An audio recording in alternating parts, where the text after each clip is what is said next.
Юридикалык илимдин азыркы замандагы маселелери аттуу илимий практикалык конференцияны Улуттук университеттин юридикалык институту уюштурган. Анын ишине Улуттук университеттин ректору Төлөбек Абдрахманов, Конституциялык соттун мурдагы төрайымы Чолпон Баекова, академик Осмон Тогуздаков, депутат Чыңгыз Айдарбеков сыяктуу илимпоздор жана коомдук ишмерлер, окуу жайдын мугалимдери менен аспирант студенттер катышты. Белгилүү юрист Карпек Шамсидин Шкурмановдун 95 жылдыгы. Мамлекет менен укуктун ортосунда байланыштар абдан көп да. Ошон үчүн өзүнчө бир өзгөчө бүгүн өзгөчө бир майрам болуп атат. Анткени укукчулар менен мамлекетчилер чогулуп атат. Ошол маселени талкуулап.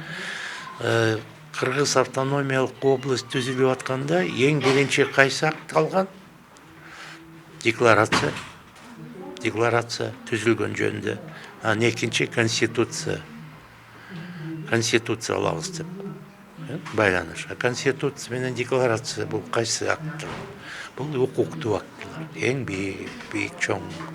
Ошон үчүн Карпек Шамсидин өз мезгилинде көп салымын кошкон, ал уголовный правонун негизинде иштеген, Ленинград университетин бүткөн, эң биринчи кыргыз жогорку билимдүү юриспруденция жагынан доктор, академик болду. Карпек Курманов Кыргызстандын биринчи юристи болуп, кыргыз юридикалык илиминин башында турган. Ал эгемендүү Кыргызстандын бир катар мыйзамдарын иштеп чыгууга да катышкан. Юридикалык илимдин өнүгүшүнө жана кадрларды даярдоого кошкон салымы үчүн мамлекеттик сыйлыктарга Манас орденине татыган. Ал Советтер Союзунда биринчи жолу баңгизат тууралуу илимий эмгек жазган. Ага чейин наркотиктерди пайдалануу медициналык гана маселе катары каралып келсе, Курманов биринчи жолу аны илимий түрдө кылмыш деп атаган. Ошондой эле сунуштарга таасирленип, Чыңгыз Айтматов өзүнүн Кыямат романын жазган. Мынакей ошо Карпек Шамсидиновдун жактаган мынакей иши боюнча айтсак, бул наркомания боюнча биринчи жолу болгон. Аны болсо мынакей под грифом секретно деп элге жарыялабай ошондой өткөн да. Эмне үчүн дегенде, ал убакта дагы мынакей бул наркомания, бул оору, бул медицинага эле тиешелүү нерсе деп айтылып келген. Бул жерде болсо башка жагын дагы жакшы карабай.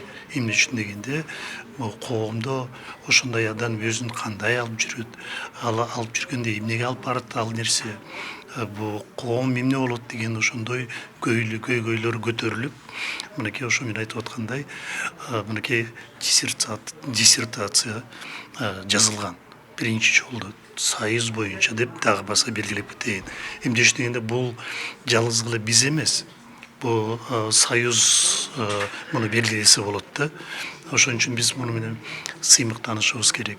Карпек Курмановдун уулу профессор Зайнидин Курмановдун эмгектеринде 1920 жылдары кыргыз элинен чыккан мекенчилдердин тобу нечен кылымдан кийин кыргыз мамлекеттүүлүгүн кайрадан калыбына келтирген. Алардын өмүрү ушул максатка арналган жана ошондуктан алар элита дейт Курманов. Кыргыз мамлекетин жаңы тепкичке көтөргөн Абдыкерим Сыдыков, Жусуп Абдрахманов, Абдыкадыр Орозбеков, Ишеналы Арабаев, Касым Тыныстанов, Баялы Исакеев, Төрөкул Айтматов баштаган интеллигент өкүлдөрү түптөп кеткени эч качан унутулбайт.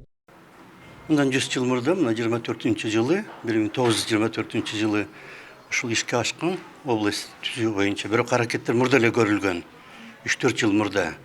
Анан көпкө ишке ашпай жүрүп, акырында ашкан. Анан кийин 26 жылы автономиялык республика болуп, 36 жылы союздук республика болгон. Ошон үчүн мамлекеттүүлүктүн кайра жанданышы деш керек. Анткени ага чейин мамлекет болгон да кыргыздардыкы. Тетиги биздин заманга чейин 9-10 кылымда каганат болгон абдан чоң, белгилүү, атактуу жана таасирлүү. Ошон үчүн муну мамлекеттүүлүктүн пайда болушу эмес, жанданушу деш керек. Анткени мурдагы мамлекетти кайра жанданткан.